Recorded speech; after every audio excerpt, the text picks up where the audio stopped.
दोस्तों नमस्कार, कैसे हैं आप लोग। उम्मीद है अच्छे ही होंगे। पढ़ाई लिखाई अच्छी चल रही होगी। आज बेसिक्स ऑफ इंग्लिश की अगली कड़ी का वीडियो है। हम लोगों ने अभी तक में क्या क्या पढ़ लिया है। सब्जेक्ट क्या होता है, वर्ब क्या होता है, ऑब्जेक्ट क्या होता है, number, person, countable, uncountable, number में सिंगुलर प्लूरल, पर्सन में first person, second person, third person, उसको क्यों कहा जाता है first person, second person, third person, first में आई और वी ही क्यों होता है, सेकेंड में यू क्यों होता है, थर्ड में ही सी इट और दे क्यों होता है, इसका क्या लॉजिक है ना, फ्रेज और क्लाउज। ये सारे अभी तक के वीडियोज में मेरे ख्याल से 4 वीडियोज हैं हमारे बेसिक्स ऑफ इंग्लिश के। उन चारों में हम लोग यहां तक पढ़ चुके हैं। अब अगली कड़ी है, अगला वीडियो है, अगला सेक्शन जाता है कि हमें जब इंग्लिश का हम कोई सेंटेंस बना रहे होते हैं तो हमें फिर आगे किन चीजों की जरूरत होती है। तो सब्जेक्ट वर्ब ऑब्जेक्ट जो हमने कहा था मुख्य कड़ी है अंग्रेजी में, इंग्लिश में वाक्य बनाने के लिए। उनमें सब्जेक्ट और ऑब्जेक्ट तो नाउन प्रोनाउन ही रहता है। आगे आके फिर से डिटेल में आपको बताएंगे भी आगे आने वाली क्लासेस में कि जो भी इंग्लिश भाषा है उसमें जितने भी तरह के सेंटेंस बनते हैं उन सारे स्टेटमेंट्स में, सारे सेंटेंसेस में सब्जेक्ट और ऑब्जेक्ट बनने का ठेका माने ठेकेदारी नाउन और प्रोनाउन को मिला हुआ है। जहां कहीं कोई भी शब्द आपको सब्जेक्ट या ऑब्जेक्ट जैसा लगे आप समझ जाओ उसमें किसका लक्षण आ चुका है, नाउन का या प्रोनाउन का। अब लक्षण आने का मतलब क्या हुआ, मैंने ये क्यों नहीं कहा कि वो नाउन या प्रोनाउन होंगे, यही सवाल है। तो इस सवाल का जवाब यहां इस कैटेगरी में आपको मिलेगा, इस बोर्ड पे लिखा हुआ है। मैं फिर से साइड हो गया हूं, है ना, आप लोग का सहयोग से। आप लोग के लिए धन्यवाद भी कहना चाहूंगा। अभी शुरुआत ही हुई है और 350 करीब सब्सक्राइबर्स हम लोग हो चुके हैं, मतलब हमारा परिवार 350 मेंबर्स का हो चुका है। आप सबको भी मुबारक हो, हम भी उसमें सेलिब्रेट करेंगे। बहुत बड़ी उपलब्धि जिनको नहीं लगती होगी उनके लिए, मेरे लिए तो बहुत बड़ी है और उम्मीद करता हूं और सहयोग करेंगे ताकि हमारे और भी जो भाई बहन है इससे लाभान्वित होंगे, है ना। तो ये फिर मैं साइड हो रहा हूं, लाइटिंग वगैरह मैंने प्रॉपरली चेक कर ली है। तो आप पॉज करोगे या स्क्रीनशॉट लोगे इसका तो एकदम प्रॉपर लिखा हुआ हर एक वर्ड नजर आएगा जो कि आपको नोट्स बनाने में काम आएगा, ठीक है ना। एक बार आप इसको कर लेते हैं, उसके बाद मैं बीच में आके एक्सप्लेन करूंगा। तो इंटरफेयर भी अगर हो रहा है तो कोई जरूरत नहीं है, क्योंकि अब आपने नोट्स आप बना चुके होंगे नोट्स, तो मैं आ भी जाऊंगा तो कोई दिक्कत नहीं है। जब भी मैं साइड में रहता हूं, जो कि हर वीडियो में मैं करता हूं, तो साइड में मैं जब रहता हूं तो आप पॉज करके या स्क्रीनशॉट लेके प्लीज नोट्स बना लिया कीजिए और फिर नोट्स को वीडियो के साथ देखिए, तब मजा आएगा समझने में। अभी जैसे मैं साइड हुआ तो आप पॉज करोगे उस दौरान का वीडियो में और स्क्रीनशॉट या फिर लोगे, जो आपकी मर्जी हो, जैसे आपको सुविधाजनक और अच्छा लगे। फिर जब आप बना लोगे नोट्स तब वीडियो को आप आगे करो तो और मजा आएगा समझने में, ठीक है ना। तो subject verb object number person clause phrase सब समझने के बाद अब बेसिक्स समझना है वर्ब का, कि वर्ब एक्चुअली क्या है। हम लोग अभी तक जानते आए हैं कि वर्ब क्या है, किसी भी क्रिया किसी भी एक्शन को हम वर्ब कहते हैं। लेकिन पिछला वीडियो में जो हमने परिभाषा बताया वर्ब का कि वर्ब एक्चुअली क्या होता है, तो हमने क्या कहा, एक्शन भी होता है, स्टेट ऑफ बीइंग भी होता है, मतलब किसी स्थिति या अवस्था में किसी चीज को दिखाना है। जैसे आप कहोगे यह कलम है तो लिखेंगे ना दिस इज अ पेन, इसमें भी इज का यूज हुआ तो इज वर्ब है। आप कहोगे the sun rises in the east, सूरज पूरब में उगता है तो राइजेज राइज करना एक क्रिया हो गया, एक एक्शन, उगना सूरज का, वो भी वर्ब हो गया। आप कहोगे कोयला काला होता है, कोल इज ब्लैक, वहां इज लगा, वो भी ब्लैक को डिफाइन करने के लिए वर्ब फॉर्मेट में इज का यूज किया गया। तो किसी भी स्थिति या अवस्था को बताने वाला या पोजीशन अधिकार को बताने वाला, जैसे आप कहोगे मेरे पास एक गाड़ी है, आई हैव अ कार, यहाँ पे हैव जो है वो वर्ब का काम कर रहा है। उसके पास एक मर्सिडीज थी, ही हैड अ मर्सिडीज, तो यहाँ पे हैड वर्ब हो गया।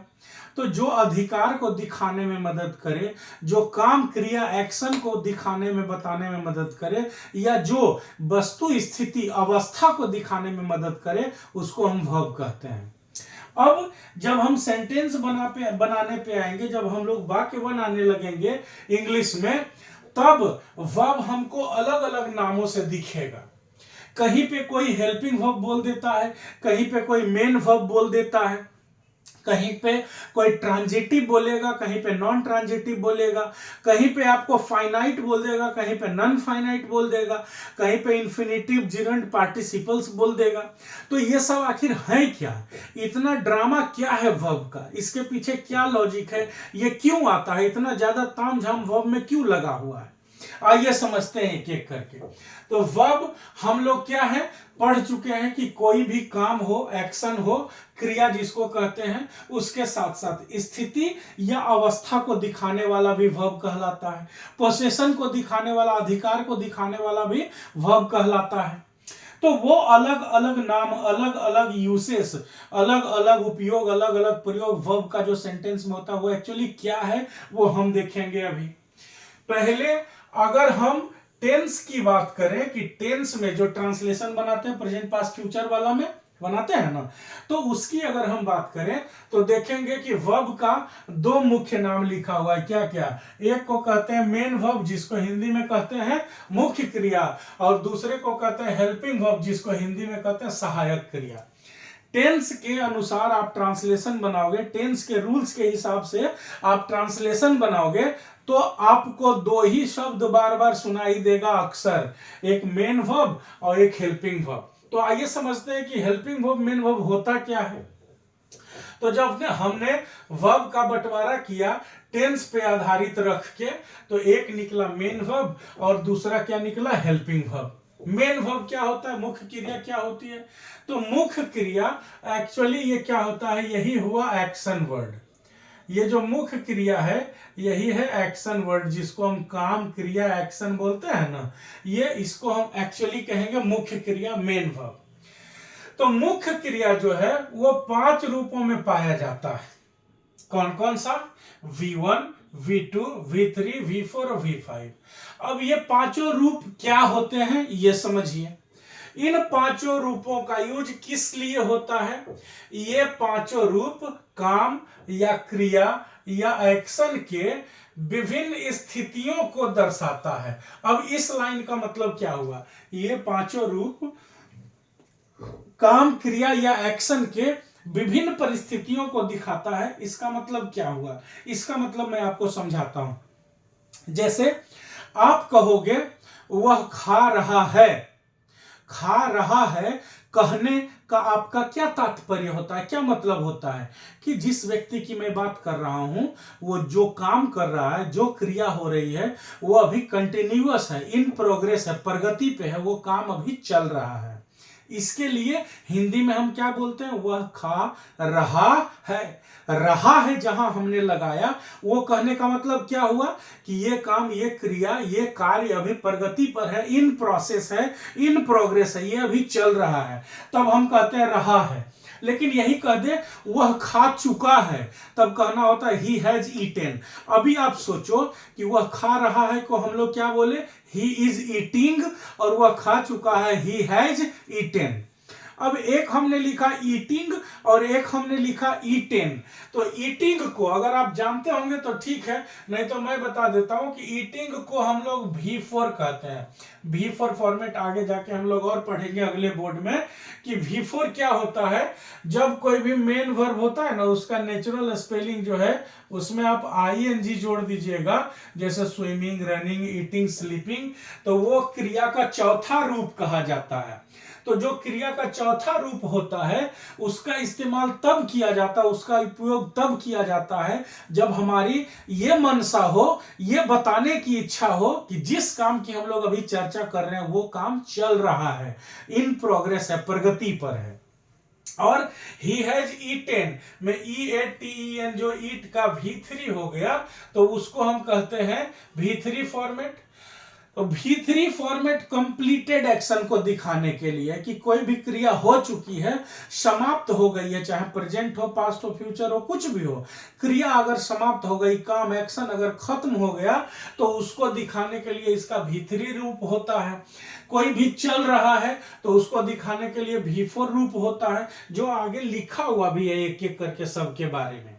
तो ये 5 रूप में पाया जाता है मुख्य क्रिया V1, V2, V3, V4 और V5। अब इन पांचों का अपना अपना महत्व है। क्या क्या है? V1, V2 और V5 एक ही ग्रुप के हैं। V1 हो गया प्लूरल और V5 हो गया सिंगुलर। ये अलग अलग नहीं है सब्जेक्ट के हिसाब से। आप हमेशा ध्यान रखना, जब हम टेंस में आते हैं वर्ब की बात करते हैं, आगे जाके ये डिस्कशन में आएगा, जब हम टेंस में वर्ब की बात करते हैं तो आप अच्छे से ध्यान में रखना कि सिंगुलर और प्लूरल का लॉजिक हमेशा प्रेजेंट में चलता है। प्रेजेंट टेंस में ही सिंगुलर प्लूरल का लॉजिक चलता है। पास्ट में सिर्फ एक में, पास्ट कंटिन्यूअस जिसमें वाज या वर लगता है हेल्पिंग वर्ब, वहां खाली सिंगुलर प्लूरल का लफड़ा होता है। बाकी पास्ट इंडिफिनिट माने जिसको सिंपल पास्ट कहते हैं, या पास्ट परफेक्ट या पास्ट परफेक्ट कंटिन्यूअस, या फिर सारा फ्यूचर का ले लो, उसमें ये क्या बोलते हैं सिंगुलर प्लूरल का कोई लफड़ा नहीं होता है। सिंगुलर प्लूरल पूरा प्रेजेंट में चलेगा और पास्ट का खाली कंटिन्यूअस में जिसमें वाज या वर लगता है। बस यही 5 जगह सिंगुलर प्लूरल का लफड़ा, सॉरी पास्ट प्रेजेंट का लफड़ा सिंगुलर प्लूरल के साथ चलता है। क्षमा करना, बोलने में हो जा रही है, कोई बात नहीं। एनर्जी लेके आता हूं मैं ताकि मैं इतना उड़ेल दूं कि मैंने कहा था ना कि इतना एफर्ट मैं लगा करके आता हूं तैयारी करके और यहाँ पे लगाता हूं ताकि जो भी देख रहे हैं, जो भी सीख रहे हैं, उनका समय जाया नहीं जाए, टाइम वेस्ट नहीं हो, और वो कम से कम इतना सीख जाए कि इस चीज को दोबारा सीखने के लिए किसी के पास जाने की जरूरत ना हो। ऐसा मेरा कोशिश रहता है।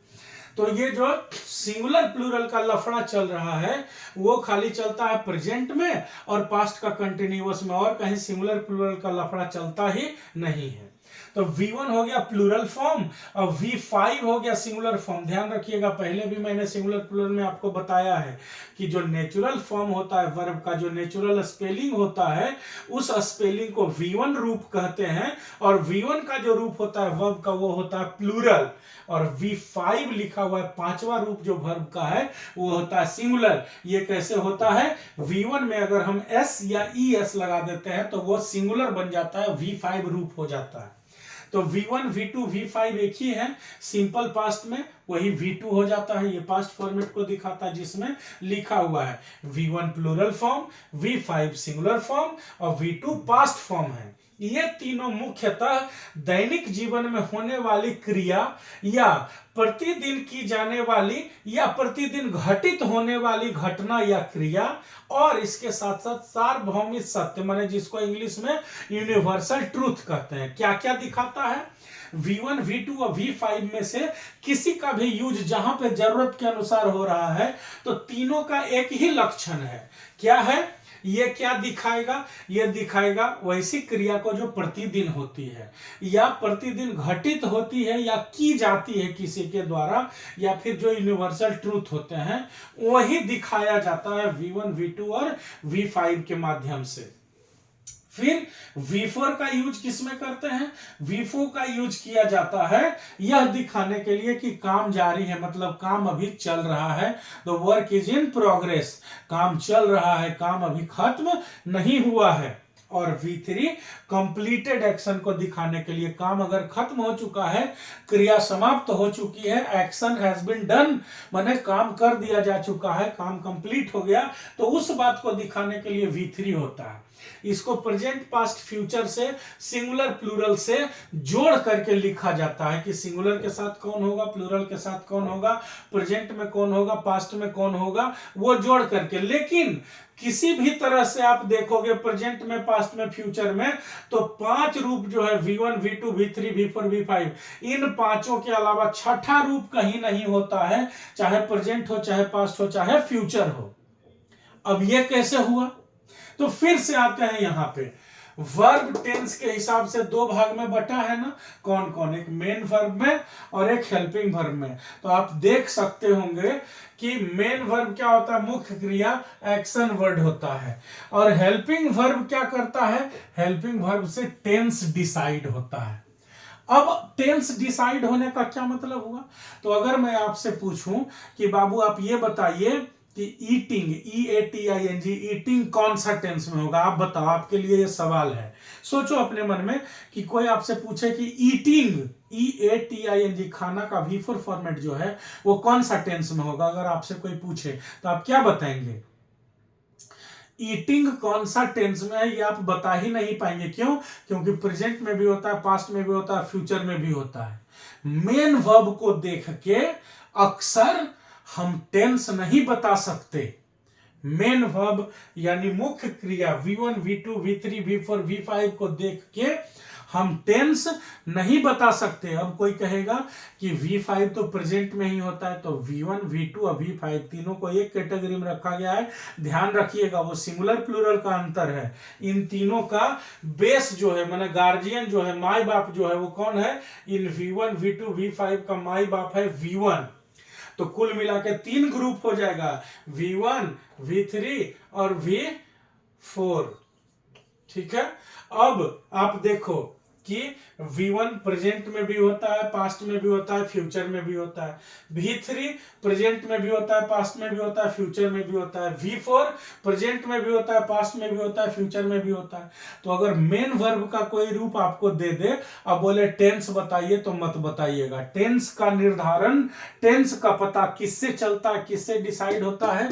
हेल्पिंग वर्ब से। अगर आपको बोलेगा कि ईटिंग कौन सा टेंस है तो आप नहीं बता पाइएगा, लेकिन कहेगा कि बताओ बाबू HAS, हैज कौन सा टेंस में आएगा, तो आप आसानी से बता पाएंगे कि ये प्रेजेंट में होगा। हैज का यूज प्रेजेंट के अलावा कहीं होगा ही नहीं। कोई अगर आपसे पूछ ले HAD, हैड, चाहे WAS, वाज, ये कौन सा टेंस में होगा, तो ये पास्ट के अलावा किसी में हो ही नहीं सकता हैड और वाज का यूज। हेल्पिंग वर्ब हमेशा टेंस बता देता है आपको। और मेन वर्ब क्या बताता है? मेन वर्ब बताता है कि उस टेंस में जब आप घुस गए तब आप बताइए कि क्रिया किस स्थिति में है। टेंस में तो घुस गए, टेंस में घुसने का मतलब क्या हुआ? समय के उस दायरे में, उस जोन में आप घुस चुके हैं। वो जो जमाना है, वो जो दौर है, जो हेल्पिंग वर्ब से बट गया, पास्ट प्रेजेंट फ्यूचर बन गया, तो उसमें तो आप घुस गए। अब उसमें घुस के देखिए कि काम की क्या स्थिति है, चल रही है कि खत्म हो गया काम, कि ऐसे ही चलते रहता है, क्या स्थिति है? तो आप इशारा करके बताइएगा कि है V4। माने जब सेंटेंस में लिखिएगा कि V4 लिखा हुआ है, माने अगला समझ जाएगा ओ काम चल रहा है। अगर V3 लिखा हुआ है सेंटेंस में, तो अगला समझ जाएगा कि काम खत्म। ठीक है। तो जो 5 रूप है V1 से लेकर V5 तक, ये अलग अलग हेल्पिंग वर्ब के साथ दिखाता है किसको? विभिन्न परिस्थितियों को, किसके? काम के, एक्शन के। और इसके साथ किसका यूज होता है? हेल्पिंग वर्ब का, जो क्या निर्धारित करता है? टेंस। इसीलिए टेंस के अनुसार जो भी ट्रांसलेशन हम बना रहे हैं, समय निर्धारण की जहां बात हो रही है, तो 2 बात हमेशा सुनाई देता है, हेल्पिंग वर्ब और मेन वर्ब। ठीक है। हेल्पिंग वर्ब टेंस डिसाइड करता है। आपको खाली मेन वर्ब का कोई रूप दे दिया जाए V1 से लेके V5 तक, तो आप टेंस डिसाइड नहीं कर पाइएगा हमेशा, लेकिन हेल्पिंग वर्ब से हमेशा टेंस डिसाइड हो जाएगा, ये कंफर्म है। तो टेंस का डिसीजन यहां से होता है कि कौन सा टेंस में है जी, तो हाँ हेल्पिंग वर्ब देखो, अरे वाज है तो पास्ट होगा, शैल विल है फ्यूचर होगा, इज एम आर है प्रेजेंट होगा। ठीक है। और उसके साथ क्रिया का रूप देखो तो जी क्या है, तो हाँ चल रहा है तो V4 होगा, खत्म हो गया तो V3 होगा, होते रहता है तो V1 होगा। ठीक है। अब इसमें क्या है, V1, V2, V5 कब कब होता है, तो दैनिक जीवन में जो हो रहा है काम, उसको दिखाना है, तो इन्हीं तीनों में से कोई एक आएगा। प्रतिदिन जो काम आप करते हैं उसको दिखाना है, तो इन्हीं तीनों में से कोई एक आएगा, V1, V2, V5 में से। या खुद जो घटित होती है प्रतिदिन के हिसाब से क्रिया, वो भी V1, V2, V5 से दिखाया जाएगा। और यूनिवर्सल ट्रूथ को दिखाते हैं। V4 का यूज कब होता है, जब यह दिखाना हो कि कार्य प्रगति पर है, काम जारी है। और V3 किसके लिए, जो काम हो चुका है, the work has been done, work complete हो चुका है। और एक बात एकदम से ध्यान रखिएगा, गांठ बांध के, ये जितना भी स्ट्रक्चर दिखाया जा रहा है वो एक्टिव वॉइस फॉर्म के लिए है। जब हम लोग वॉइस में आएंगे एक्टिव और पैसिव में, तब आपको ये डिफरेंस क्लियर हो जाएगा कि क्यों हमने उस वक्त कहा था कि ये एक्टिव वॉइस फॉर्मेशन है। मैंने इधर और इधर दोनों तरफ लिख दिया कि एक्टिव वॉइस के कंडीशन है। मेन वर्ब आपने समझा ना। अब हेल्पिंग वर्ब पे आइए। किस लिए ये है? टेंस डिसाइड करने के लिए। ये दो तरह का होता है। कौन कौन? एक को कहते हैं प्राइमरी हेल्पिंग वर्ब और दूसरा को कहते हैं secondary helping verb. Primary helping verb मुख्य तरीके से तीन होते हैं। कौन कौन? एक है डू, जिससे क्या क्या तैयार होता है? डज और डिड। तो इसके खानदान में कुल तीन व्यक्ति हो गए, डू, डज और डिड। अब देखिएगा दोनों का कॉम्बिनेशन कैसे बैठता है। यहां पे है डू, डज और डिड, और इसका कॉम्बिनेशन किससे बैठता है? V1, V5 और V2 से। मतलब दैनिक जीवन में होने वाली क्रिया, प्रतिदिन घटित होने वाली क्रिया, या ये जितना भी बात यहां लिखा हुआ है वो सब को जब हमको दिखाना होगा तो हेल्पिंग वर्ब की अगर जरूरत पड़ी तो कौन आएगा? डू, डज या डिड। दूसरा होता है बी, है ना, जिसको कहते हैं ना वर्ब टू बी होता है, वर्ब बी होता है। तो वर्ब बी कुछ नहीं, यही है is, am, are, was, were, been और बीइंग। इसी को वर्ब बी का फॉर्मेट कहते हैं। ठीक है ना। तो ये वर्ब बी हो गया। अब is, am, are, was, were के साथ क्या लगता है? Is, am, are, was, were के साथ लगता है V4। अब उसके बाद इसके हाँ ठीक है। इसके बाद अगर हम देखते हैं तो ये तीसरा क्या है? तीसरा है हैव से क्या बनता है? हैज और हैड। मतलब ये भी तीन हो गया अपने खानदान में। तो हैव, हैज और हैड के साथ कौन रहता है? V3 क्या दिखाता है? कंप्लीटेड एक्शन को, वैसी क्रिया को जो समाप्त हो चुकी है। Is, am, are, was, were के साथ क्या लगता है? V4। मतलब इसके साथ भी कौन सा दिखाया जाएगा? वैसी क्रिया जो अभी चल रही है, कंटिन्यूअस वाला। और इसके साथ कौन रहता है? V1, V5 और V2, डू, डज और डिड। वैसा काम जो प्रतिदिन के स्तर पे होता या किया जाता है। समझ में आई बात? कैसे कॉम्बिनेशन हुआ ट्रांसलेशन का कि टेंस डिसाइड करना है तो एक हेल्पिंग वर्ब हमको चाहिए, और फिर टेंस में जब घुस गए तो देखे कि हाँ जी देखो तो काम का क्या पोजीशन है। तो काम का पोजीशन के लिए ये 5 रूप हो गया। ठीक है ना। तो ये हो गया प्राइमरी हेल्पिंग वर्ब, ये उसके हिसाब से मेन वर्ब का टाइप। अब दूसरा होता है सेकेंडरी हेल्पिंग वर्ब, जिसको हम मोडल वर्ब भी जानते हैं, मोडल वर्ब के नाम से, चाहे मोडल्स के नाम से। तो मोडल वर्ब क्या होते हैं? प्राइमरी हेल्पिंग वर्ब की बात जब करोगे तो यहां पे सिंगुलर प्लूरल का भाव चलता है कि कौन सब्जेक्ट सिंगुलर है उसमें लगाएगा क्या। जैसे इज लगता है सिंगुलर में, आर लगता है प्लूरल में। जैसे हैज लगता है सिंगुलर में, हैव लगता है प्लूरल में। जैसे डू लगता है प्लूरल में, डज लगता है सिंगुलर में। लेकिन ये जो मोडाल्स हैं जिसको सेकेंडरी हेल्पिंग वर्ब कहते हैं, उसमें सिंगुलर प्लूरल का कोई कहानी होता ही नहीं है। जो वर्ब माने जो मोडल वर्ब इस तरफ वाला सेकेंडरी हेल्पिंग वर्ब वाला सिंगुलर सब्जेक्ट के साथ लग रहा है, वही प्लूरल के साथ भी लग सकता है। जैसे आई और वी के साथ लगता है शैल। आई सिंगुलर है ना, उसके साथ लगा शैल, और वी प्लूरल है उसके साथ भी लगा शैल। अब बाकी सब के साथ लगता है विल, लगता है ना। तो सिंगुलर रहे चाहे प्लूरल, सब के साथ विल लग जाएगा। Can, could, may, might, singular plural कुछ देखता है, सब के साथ लगता है। तो सिंगुलर प्लूरल इधर चलता है, इसका कल्चर सिंगुलर प्लूरल का है, इसका कल्चर सिंगुलर प्लूरल का नहीं है। ये मुख्यतः 13 होते हैं, और 13 जो है ये 13 के साथ हमेशा क्या लगता है? वो 13 के साथ हमेशा V1 लगता है। क्लियर है? इसमें सिंगुलर प्लूरल का भाव कभी भी नहीं होता है। प्राइमरी में होता है ना, लिखा हुआ है देखिए, इसमें सिंगुलर प्लूरल का भाव नहीं होता है, जो कि प्राइमरी हेल्पिंग वर्ब में होता है। मैंने प्राइमरी में सिंगुलर प्लूरल होता है, लेकिन सेकेंडरी में मैंने जिसको मॉडल वर्ब कहते हैं उसमें नहीं होता है। और हमेशा ध्यान रखिएगा, जो मॉडल वर्ब है ये हमेशा क्या बताएगा? ये हमेशा प्रोबेबिलिटी या पॉसिबिलिटी माने संभावना को हमेशा बताता है, कभी भी कंफर्मेशन नहीं देगा। कहेगा यू कैन डू दिस, तुम कर सकते हो। आई शैल गो देयर, मैं जाऊंगा। कहानी जो है वो अगले आने वाले समय पर लटकी हुई है, कंफर्मेशन इसमें नहीं मिलता है। तो ये हमेशा प्रोबेबिलिटी पॉसिबिलिटी को एकदम ऐसे लटका के चलता है, काम को कंफर्मेशन नहीं देता है।